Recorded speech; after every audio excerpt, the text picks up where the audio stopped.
शब्दों में आपने बात रखी सर, मैं धन्यवाद देना चाहूंगा आपको। आप जुड़े और हमारे साथियों को इतनी सारगर्भित शब्दों में आपने अपनी बहुत बात रखी। धन्यवाद सर आपका। और आशा करते हैं कहीं भी दोबारा किसी अन्य कार्यक्रम में आप जुड़ेंगे। धन्यवाद सर। अवश्य अवश्य, धन्यवाद।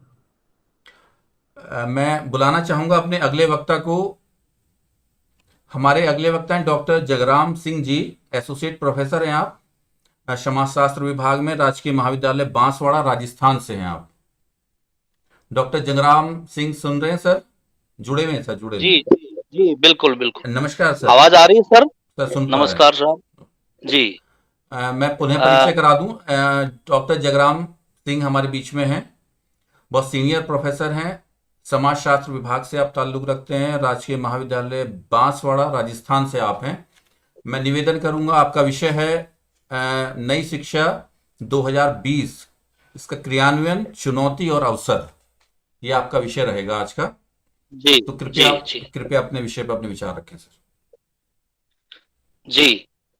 माध्यमिक शिक्षा विभाग मुजफ्फरनगर और यंग सोशल साइंटिस्ट एसोसिएशन की इस नवाचारी और एक प्रबुद्धतापूर्ण, जिम्मेदारी पूर्ण किए जाने वाले इस कार्य के लिए आपका बहुत बहुत साधुवाद। माननीय निदेशक महोदय, जेडी सर और डॉक्टर रणवीर सिंह जी, डॉक्टर राकेश राणा जी, आप सबको बहुत बहुत साधुवाद।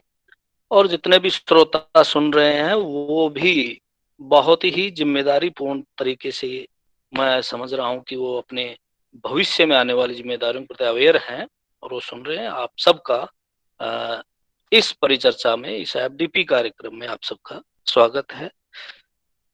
मैं अपनी बात मुख्य रूप से 3 बिंदुओं में रखना चाहूंगा कि वास्तव में ये जो नई शिक्षा नीति है, इसकी क्या आवश्यकता है, क्या अवसर होंगे, क्रियान्वयन कैसे, और क्रियान्वयन में कौन सी चुनौतियां आएंगी। इन विषय पर मैं अपनी बात फोकस रखूंगा।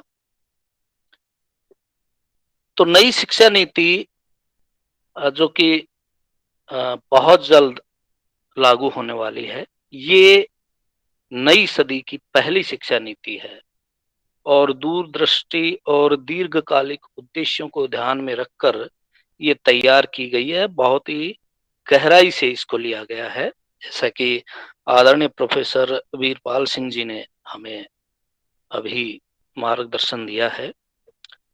डॉक्टर के कस्तूरी रंगन, जो कि इसरो के चेयरमैन रह चुके हैं, बड़े विद्वान, उनके निर्देशन में ये तैयार की गई है। तो हम जानते हैं कि भारत तेजी से जो है विश्व में जनसंख्या की दृष्टि से प्रथम पायदान पे आने वाला है और अगली सदी में सबसे अधिक युवा हमारे देश में होंगे। इस देश का, यानी हमारे देश का भविष्य उन युवाओं की एजुकेशन पे डिपेंड करता है, उनकी कुशलता पे डिपेंड करता है। पूरी दुनिया का परिदृश्य बदल रहा है। बिग डेटा, मशीन लर्निंग और आर्टिफिशियल इंटेलिजेंस जैसे नए सेक्टर उभर कर आ रहे हैं। वैज्ञानिक और तकनीकी विकास के चलते जहां एक तरफ मशीनें काम करने लगेंगी, अकुशल कामगारों की तरह मशीनों की तादाद बढ़ जाएगी, दूसरी तरफ डेटा साइंस, कंप्यूटर साइंस और गणित के क्षेत्र में नए कुशल कामगारों की जरूरत होगी। ये नए अवसर क्रिएट हो रहे हैं। बड़ी ये ध्यान देने की बात है, हमें समझने की जरूरत है कि कैसे नई मांग बढ़ेगी और उसके अनुरूप हम कैसे मानव संसाधन तैयार कर सकते हैं। तो विज्ञान, समाज विज्ञान और ह्यूमैनिटी के इन सेक्टरों में बड़ी मांग बढ़ने वाली है। हम देख पा रहे हैं कि जैसे जैसे जलवायु परिवर्तन से पूरी दुनिया का वातावरण बदल रहा है, मौसम चक्र बदल रहा है, प्रदूषण भी बढ़ रहा है, प्राकृतिक संसाधनों पर भी दबाव बढ़ रहा है। तो ऊर्जा की आवश्यकता, भोजन, पानी और स्वच्छता जैसी नई आवश्यकताओं की पूर्ति के लिए नए रास्ते खोजने होंगे और इसके लिए हमें नए संसाधनों की जरूरत पड़ेगी। उन संसाधनों के पहुंचने के लिए स्किल की जरूरत पड़ेगी, नॉलेज की जरूरत पड़ेगी, और हम जानते हैं कि वर्तमान युग नॉलेज का युग है। तो इसके अनुरूप ये नई शिक्षा नीति हमें जो है उसमें ढलने के लिए एक अवसर उपलब्ध करवाती है। Biology, chemistry, physics, agriculture, climate science और हमारे सोशल साइंस, इन सभी में भी जरूरत पड़ेगी। और अभी जो हाल ही में जिस वैश्विक आपदा का हम सामना कर रहे हैं, हो सकता है फ्रीक्वेंसी बढ़े और नई नई बीमारियों का सामना करना पड़े। तो इसके लिए भी हमें एक नए साइंटिस्ट की जरूरत पड़ेगी, नई पीढ़ी, नई जनरेशन जो यहाँ से कहीं ऊंचाई तक गहरी सोच रखने वाली हो, समझ रखने वाली हो, उनकी जरूरत पड़ेगी। तो रोजगार और वैश्विक पर्यावरण परिस्थितियों में जो तेजी से बदलाव हो रहा है, उसके लिए हमें ऐसे बच्चों को तैयार करेंगे जो न केवल सीखें बल्कि सतत रूप से सीखें और ऐसी आर्ट डेवलप करें वो स्वयं। तो इसके लिए एक ऐसी अनुकूल शिक्षा नीति की आवश्यकता थी हमें। उन सभी चीजों को ध्यान में रखते हुए ये तैयार की गई है। बड़ी समस्या आने वाली है कि चारित्रिक विकास जो हमारे भारतीय सांस्कृतिक और हमारे सामाजिक परिदृश्य में इसकी बहुत महती आवश्यकता हमेशा से ही, हमारे सांस्कृतिक सामाजिक जीवन में भी इसको महत्व दिया गया है हमेशा ही। तो शिक्षा से उत्तम चरित्र का निर्माण हो, इस तत्व का भी समावेशन किया गया है नई शिक्षा नीति में। मैं आपको एक चीज और बताना चाहूंगा कि हमारे देश की नई आवश्यकताएं बढ़ती जा रही हैं, लेकिन हमें परंपरागत और सांस्कृतिक जो आधार है उसको भी बरकरार रखना होता है। वैश्वीकरण में कहीं ना कहीं हमारी सांस्कृतिक जो जड़ें हैं वो जड़ें हम खो रहे हैं। तो इस शिक्षा नीति से हम उन चीजों को भी छुए या पकड़े रखना चाहेंगे जो हमारी पहचान है। प्राचीन और सनातन भारतीय ज्ञान और विचार की समृद्ध परंपरा के आलोक में ये नीति तैयार की गई है। ज्ञान, प्रज्ञा और सत्य की खोज ये हमारी परंपरा रही है, वैचारिक परंपरा रही है। इस चीज को आधार बनाया गया है हमारी इस नई शिक्षा नीति में। तो इसी को दृष्टिगत रखते हुए मैं थोड़ा सा संक्षिप्त परिचय दूंगा स्कूली एजुकेशन पर कि आखिरकार इसमें क्या नए प्रावधान किए गए हैं। आदरणीय प्रोफेसर साहब ने उच्च शिक्षा पे आपके मार्गदर्शन दिया हमें, मैं थोड़ा स्कूली शिक्षा पे फोकस रखना चाहूंगा। तो एक तो मैं ये बताना चाहूंगा कि हमारे सबसे पहले जो बड़ा बदलाव दिखेगा वो मानव संसाधन मंत्रालय का नाम ही बदल दिया और शिक्षा मंत्रालय फोकस्ड उस पे फोकस्ड एक प्रकार से जो है शिक्षा पर ही फोकस रहे, इसको डेप्थ देने के लिए उद्देश्य और जो दिखावटी है या हम जिसको पहचाने वो एक नया मॉड्यूल हमारे सामने देखने को मिलेगा। तो इसमें 5+3+3+4 ये स्कूल एजुकेशन का मॉड्यूल है। 5+3+3+4 नोट करने की बात है कि पहला जो 5 ईयर है ये बच्चे की आयु नहीं बता रहा है, बल्कि बच्चे की 3 वर्ष की आयु के बाद 5 वर्षीय जो शिक्षा होगी वो जो उसकी प्ले स्कूल होगी। तो इसमें जो है इसको भी 2 भागों में बांट सकते हैं अपन 5 वर्ष को, 3+2, जिसमें 3 साल में तो बच्चे को यही मालूम नहीं पड़ना चाहिए कि वो घर है या स्कूल में।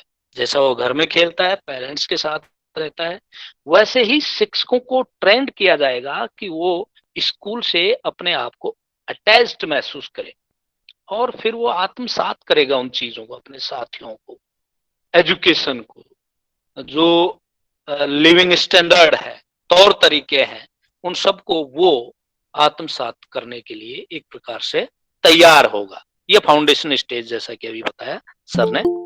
उसके बाद में उसकी जो है 3 साल के बाद में फर्स्ट और सेकंड क्लास की पढ़ाई होगी।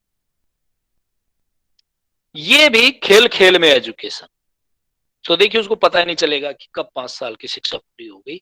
और फिर जो 3 साल अगले हैं, कक्षा 3, 4, 5, ये जो 5+3 के बाद में आने वाली है, इसको प्रिपरेटरी पार्ट कहा गया है। इसको क्षेत्रीय भाषा में शिक्षा दी जाएगी। जैसे कोई गुजरात का बच्चा है तो गुजराती में पढ़े, महाराष्ट्र का है तो मराठी में पढ़ेगा। यानी ये देखा जाए तो ये मातृभाषा में शिक्षा के लिए जो है ये 3 वर्ष रखे गए हैं, जिसमें बच्चा अपने वैचारिक रूप से और पर्यावरण से इस प्रकार से समन्वय बना सकेगा कि वह आगे खुद खड़ा हो सके, एजुकेशन के ढांचे में खुद को ढालकर खुद खड़ा हो सके। अगला जो है, अगली 3 साल की कक्षा 6, 7 और 8 की एजुकेशन होगी। इसमें बदलाव है, थोड़ा ध्यान रखने की बात है कि यहां 2 महत्वपूर्ण नवाचार देखने को मिलेंगे। पहला, डिजिटल एजुकेशन। बच्चे को कंप्यूटर नॉलेज दिया जाएगा, उसको जो है सॉफ्टवेयर निर्माण से संबंधित परिचित करवाया जाएगा। ऐसा नहीं कि वो बनाने लगेगा, तो परिचित करवाया जाएगा।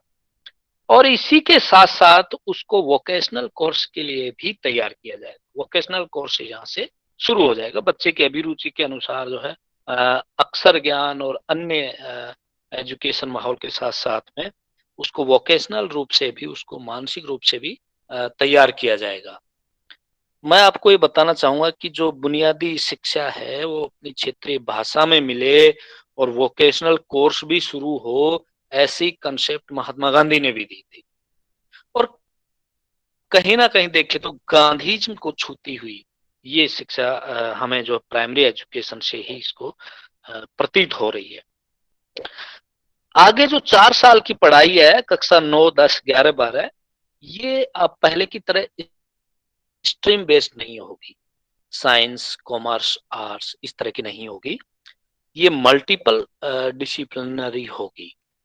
एक बच्चा साइंस के साथ, जैसे कि अभी अपन चर्चा कर रहे थे, वो म्यूजिक भी ले सकता है या कोई और भी उसके जो भी पसंद का सब्जेक्ट हो वो ले सकता है। यहाँ एक महत्वपूर्ण जो बदलाव देखने को मिलेगा वो है सेमेस्टर बेस्ड स्टडी। यानी उसको हर 6 महीने में एक परीक्षा देनी पड़ेगी। और उसमें भी 2 बदलाव है। एक पहली परीक्षा होगी ऑब्जेक्टिव, दूसरी सब्जेक्टिव हो सकती है, जहां तक मैं पढ़ पाया हूं, देख पाया हूं। तो ये दोनों जो बच्चे में न केवल विश्लेषणात्मक क्षमता डेवलप करेगी, बल्कि संश्लेषण भी, उसमें संश्लेषण क्षमता का भी डेवलपमेंट हो सकेगा। तो बारीकी से पढ़ाई होगी और साल में एक बार ही उस पर थोड़ा दबाव जरूर डाला गया है, लेकिन ये अति आवश्यक है कि बच्चा परमानेंटली एजुकेशन से जुड़े। तो इस प्रकार से जो है सेमेस्टर बेस्ड स्टडी होगी और हर छमाही परीक्षा में उसका जो है आकलन किया जाएगा। ये मोटी मोटी चीजें जो है प्राइमरी एजुकेशन से लेकर के और सेकेंडरी एजुकेशन तक हमें देखने को मिलेगा। अगली चर्चा का बिंदु है मेरा, अगली बात मैं रखना चाहूंगा, क्रियान्वयन की रणनीति क्या है और क्रियान्वयन कैसे किया जाएगा। ये महत्वपूर्ण पार्ट है। ठीक है, पॉलिसी बनाई है, जैसा कि ये भी आदरणीय प्रोफेसर साहब ने बताया कि इम्प्लीमेंटेशन महत्वपूर्ण है। तो ये देखना है कि अभी तक हम कितने तैयार हो पाए हैं कि हम कैसे इसका इम्प्लीमेंट करें इसका। तो देखिए इसमें काफी सारे बदलाव किए हैं। क्रियान्वयन की रणनीति के रूप में मुख्य रूप से 2 चीजों पे अधिक फोकस किया है। सबसे पहला ये कि एक समन्वयकारी और प्रबंधनकारी एक निकाय बनाया गया है, पहले से ही बना हुआ, तो उसको मजबूत किया जाए। वो है कैब, केंद्रीय शिक्षा सलाहकार बोर्ड। ये राज्यों में भी इसके अनुकूल है, जो शिक्षा सलाहकार बोर्ड है उनसे समन्वय बनाएगा। तो चूंकि शिक्षा है जो समवर्ती सूची का विषय है, इसमें केंद्र भी और राज्य भी, ये दोनों कहीं अलग अलग विचारने रखने लग जाए इनमें कहीं समन्वय नहीं गड़बड़ा है, तो इनको जोड़े रखने का काम करेगा केंद्रीय शिक्षा सलाहकार बोर्ड। इसको अधिक शक्तिशाली बनाया गया है ताकि यह इस क्रियान्वयन में सुस्पष्टता लाए और आकलन कर सके सही परिस्थितियों का, और क्या संशोधन किया जाना है उन पे निर्णय कर सके। तो ये केंद्रीय शिक्षा सलाहकार बोर्ड है जो एक प्रकार से की रोल निभाएगा। देखिए, इसको लेकर के थोड़ी आलोचना भी है कि कहीं ना कहीं केंद्रीकरण करने की क्या आवश्यकता है, जबकि पूरी दुनिया में और नई आवश्यकताओं के अनुसार विकेंद्रीकरण किया जाना जरूरी है। ये हम चर्चा के लास्ट में जो है इस पे थोड़ा सा आएंगे। अगली जो रणनीति के रूप में ध्यान दिया गया है वो ये है कि वित्त पोषण, सबसे बड़ी जरूरत तो यही है, पैसे की जरूरत है। बिना धन के कोई भी योजना क्रियान्वित नहीं होगी। तो इसके लिए क्या किया है, तो अभी हमने जानकारी ली कि लगभग जीडीपी का 6% करना आवश्यक है,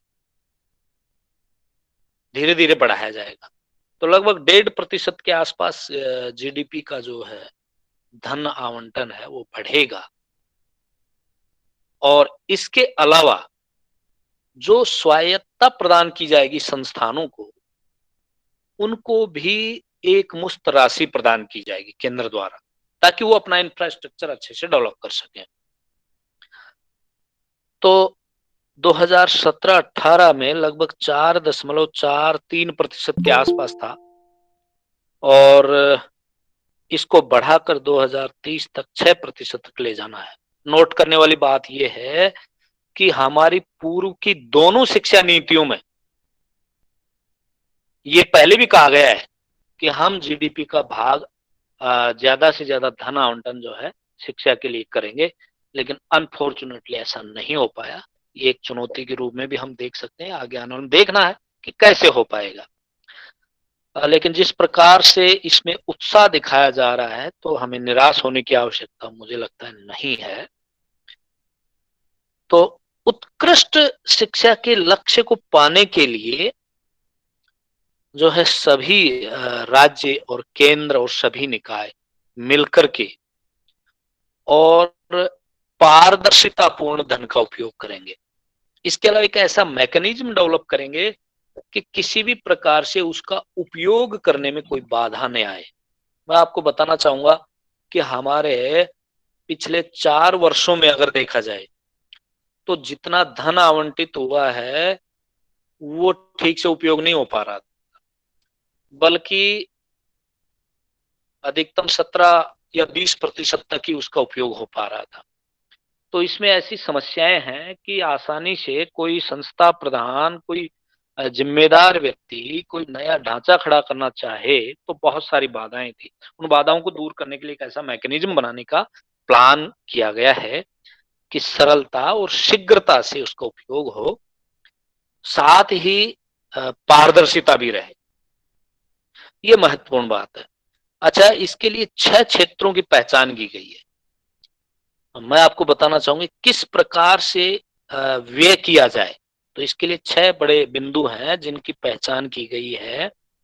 उसमें सबसे पहला है कि बाल्यावस्था में देखभाल पर आपको केंद्रित करना है, यानी जो छोटे बच्चे हैं उन पे आपको सबसे पहले प्राथमिकता देनी है। दूसरा है कि पढ़ने लिखने और गणना करने की बुनियादी क्षमता सुनिश्चित करना। ध्यान रखने की बात यह है कि हम किस चीज पे व्यय कर रहे हैं, उसका आउटकम्स भी है या नहीं है, इसको भी फोकस रखा जाना चाहिए। आप उसमें व्यय कीजिएगा।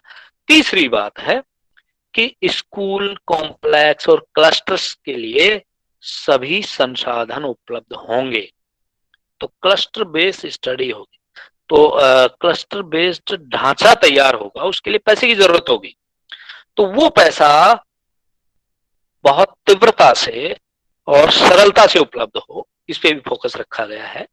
एक महत्वपूर्ण बात यह है कि बढ़ती जनसंख्या और विषमता, आर्थिक विषमता हमारे देश में है, तो भोजन और पोषण की अति आवश्यकता है स्कूलों में। इसके लिए नाश्ता और मध्याह्न भोजन दोनों चीजों को प्रावधान है भविष्य के लिए, और उसमें भी जो है व्यय किया जाना अति आवश्यक होगा। शिक्षक प्रशिक्षण बहुत महत्वपूर्ण है और इसमें अधिक जिम्मेदारी पूर्ण तरीके से इसको प्रशिक्षण को लिया जाना भी आवश्यक होगा। इसके लिए भी एक ढांचा बनाना आवश्यक है और कैसे हम जो है व्यावसायिक इसका विकास करें कि शिक्षक प्रशिक्षण में कोई कोताही न हो। अगला जो बिंदु देखा गया है व्यय के लिए वो है उत्कृष्टता को पोषित करने के लिए विश्वविद्यालयों और महाविद्यालयों में सुधार करना, उनको स्वायत्तता प्रदान करना आवश्यक है और रिसर्च या अनुसंधान सेक्टर में कैसे व्यय किया जा सकता है उसको देख करके और उसी योजना के अनुरूप हमें व्यय करना होगा। तो ये महत्वपूर्ण बिंदु हैं जिन पर जो है हमें फोकस रख के और फिर व्यय किए जाएंगे तो आउटकम्स भी हमें मिलेंगे। इन क्षेत्रों की पहचान की गई है। एक महत्वपूर्ण बात यह है कि राज्य सरकार और केंद्र सरकार दोनों मिलकर सही समय पर, इस चीज को नोट करना है, सही समय पर और कुशलता पूर्वक धन का उपयोग करें, ऐसा मैकेनिज्म डेवलप किया जाना है। एक और परिवर्तन देखने को मिलेगा, पिछले कुछ समय से देख भी रहे हैं हम, यूपी का मुझे नहीं मालूम लेकिन राजस्थान में इस प्रकार से किया गया है कि सामुदायिक भागीदारी से राजकीय विद्यालयों का विकास किया गया है पिछले 4-5 वर्षों में। तो सीधी एक तरह से परोपकारी गतिविधियां पुनर्जीवित हो, दान देने की प्रक्रिया अधिक प्रोत्साहित करने की आवश्यकता है। तो इसका भी एक मैकेनिज्म डेवलप हो, तो कैसे उनको मोटिवेट करें, उनको क्या सहूलियत हो, इन चीजों का ध्यान रखना है और ऐसा इसमें प्रावधान है। तो मैं समझता हूं कि इतने सारे जो वित्तीय प्रावधान है ये काफी महत्वपूर्ण होंगे। अब आखिरकार क्रियान्वयन होगा कैसे, ये तो मैंने बताया कि क्रियान्वयन का मैकेनिज्म का बेस है।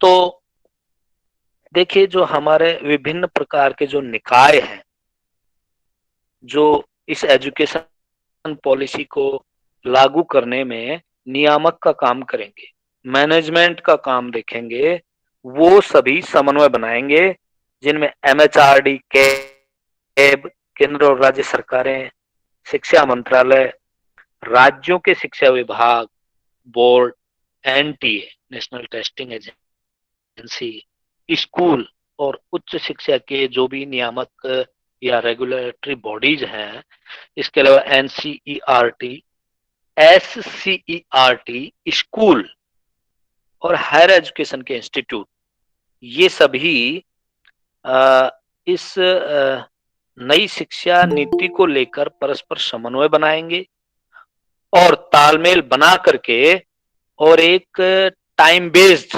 मिशन बेस्ड अपने उद्देश्यों को प्राप्त कर पाएंगे। इसके लिए बाध्यकारी किए जाएंगे, ये महत्वपूर्ण बात है क्रियान्वयन के लिए। दूसरा है जो इसके लिए कि क्रियान्वयन के लिए 7 मार्गदर्शी सिद्धांत दिए गए। 7 मार्गदर्शी सिद्धांत जो विभिन्न रेगुलेटरी बॉडीज के लिए महत्वपूर्ण होंगे। पहला है इस नीति की भावना और प्रयोजन का क्रियान्वयन करना अति आवश्यक है। इसकी नीति की भावना को समझना होगा। दूसरा है शिक्षा नीति के विभिन्न पहलुओं को चरणबद्ध तरीके से कैसे क्रियान्वित किया जाएगा। इसके प्रत्येक चरण महत्वपूर्ण है और उसी को बेस बनाकर कार्य करना होगा। तीसरा है प्रायोरिटीज फिक्स करनी पड़ेंगी, प्राथमिकताएं, कौन सा काम पहले करना है ये फिक्स करना होगा। अगला है कि क्रियान्वयन संकुचित न होकर इसका एक व्यापक और गहरा नजरिया अपना करके करना होगा, समग्रता में देखना होगा इसके क्रियान्वयन को। चले जाओ। तो ये जो रेगुलेटरी बॉडीज हैं, इनमें जो भिन्नता है 130 और इनके द्वारा जो प्रयास किए जाएंगे वो टुकड़ों में हो सकते हैं। क्यों उस पर जुड़ तो गए, यूट्यूब पे इसके लिए 51 अब जरूरी तो है 51 हो गए, कि और इस पे तो इनमें सर 70, इस सभी पे 60 में हो गए, समन्वय बनाकर दोनों जगह चल रहा कार्य है किया ना। जाए। 51 अगला है तो फिलहाल कि केंद्र यूट्यूब और पे है, राज्य ये हमारे बराबर उस पे इस कहीं योजना के 65 थे पहले निर्माण, यूट्यूब पे, निगरानी और और इसके यहाँ थे क्रियान्वयन में 73। परस्पर अब धीरे धीरे धीरे बातचीत धीरे कम करते होगा, रहेंगे। आते रहे, लेकिन तो ठीक है, ये सेंटर की है, महत्वपूर्ण 100 कुछ 100 तक मार्गदर्शी ठीक है, संजय, सिद्धांत ये हैं। मान लो। तो अब जो है और अभी बड़ी 135 कुछ समस्याएं क्या हो है गए लास्ट इस में, योजना के क्रियान्वयन में, मैं ये उन इतने पर भी रहते हैं, बहुत है। थोड़ा सा दृष्टिपात करना चाहूंगा। और सब ठीक है। तो हम देख पा रहे हैं कि अभी तक चलो हम सुबह चर्चाएं अब कर रहे एक और हैं, रह गया, वो स्पीकर उसको हम निपटा दो। मानसिक रूप से तैयार हो रहे हैं ठीक। और बहुत जल्द अगले साल से काफी परिवर्तन देखने को मिलेंगे। विभिन्न विश्वविद्यालयों ने पानी तो इसके लिए रखा है। तैयारियां भी की हैं, लेकिन देखा जाए तो ढांचागत जो सुविधाएं हैं वो अभी उपलब्ध नहीं हो पाई है। ये बड़ी समस्या हो, ना ही क्लस्टर्स बन पाए हैं, ना ही समन्वय के प्रयास गति पकड़ पाए हैं। तो ये जो मूल ढांचा है ये बड़ी बाधा है अभी, कि अगर इसी में समय लगता है तो फिर योजना का उद्देश्य और योजना का क्रियान्वयन बिखर जाएगा। ये बड़ी समस्या है, चुनौती है हमारे साथ। अगली महत्वपूर्ण जो चुनौती आएगी वो देखने वाली बात यह है कि हमने एक प्रावधान किया है इस शिक्षा नीति में, कहीं ना कहीं ऐसा प्रतीत हो रहा है कि केंद्रीकरण किया जा रहा है।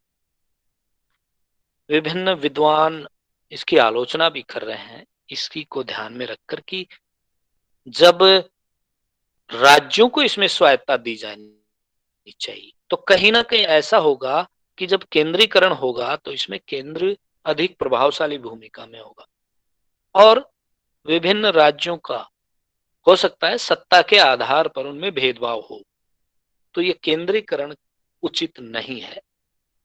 तो ये बाधा भी है और इसको लेकर के भी आलोचना हो रही है। एक बड़ी चुनौती है फंड का इस्तेमाल नहीं हो पाता है।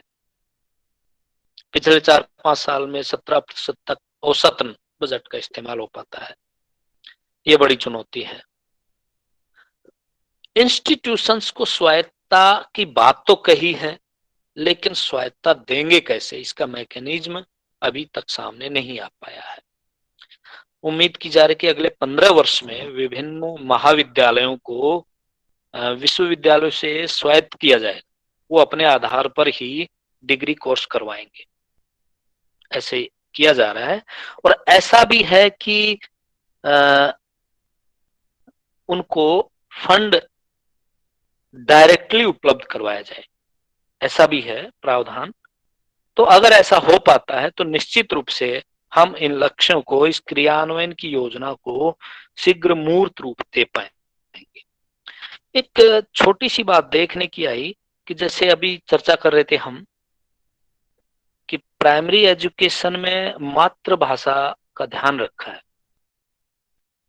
यह नोट करने वाली बात है कि दिल्ली जैसे महानगर में जहां विभिन्न स्टेट के बच्चे आते हैं, एक ही स्कूल में अलग अलग स्टेट के, केरल के हो, महाराष्ट्र का हो सकता है, तमिलनाडु का हो सकता है, पूर्वोत्तर का हो सकता है, राजस्थान का हो सकता है, तो उनको मातृभाषा में शिक्षा कैसे दे पाए, ये एक नोट करने वाली बात है। बहुत सारे इंग्लिश मीडियम स्कूल हैं, वो भी इसके खिलाफ होंगी। वो मातृभाषा में अगर देने लगेंगी तो वो सोचेंगे हमारा वजूद खतरे में हो रहा है। तो इसके ऊपर मंथन चल रहा है और हमें उम्मीद करनी चाहिए कि बहुत ही शीघ्र इसके अच्छे परिणाम हमारे सामने आएंगे। तो ये बड़ी चुनौतियां हैं। कुछ सुझाव है जो विभिन्न विद्वानों ने रखे हैं सरकार के सामने कि एक मुश्त राशि दी जाए, इसके अलावा ऋण लेने की सुविधा भी दी जाए इन निकाय को, ताकि वो शीघ्रता पूर्वक अपनी आवश्यकताओं को पूरी करके और ढांचागत सुविधाएं जुटा सके। तो ये भविष्य में हमारे सामने जो है क्रियान्वयन में कुछ चुनौतियां आएंगी, और क्रियान्वयन जो है बहुत जल्द मैं समझता हूं कि प्रारंभ होने वाला है। तो इसके लिए हम सबको भी मानसिक रूप से तैयार होना होगा। ये जो प्रयास है माध्यमिक शिक्षा विभाग मुजफ्फरनगर का, ये इसी दिशा में माना जा सकता है, और आपका यह प्रयास, यह नवाचारी प्रयास हमें बहुत अच्छे परिणाम देगा, और मुझे इसमें सक्रिय रूप से भागीदार होने का अवसर मिला, मुझे भी बहुत कुछ सीखने को मिलेगा। मैं आप सबका बहुत बहुत आभारी हूँ। बहुत बहुत धन्यवाद साहब जी।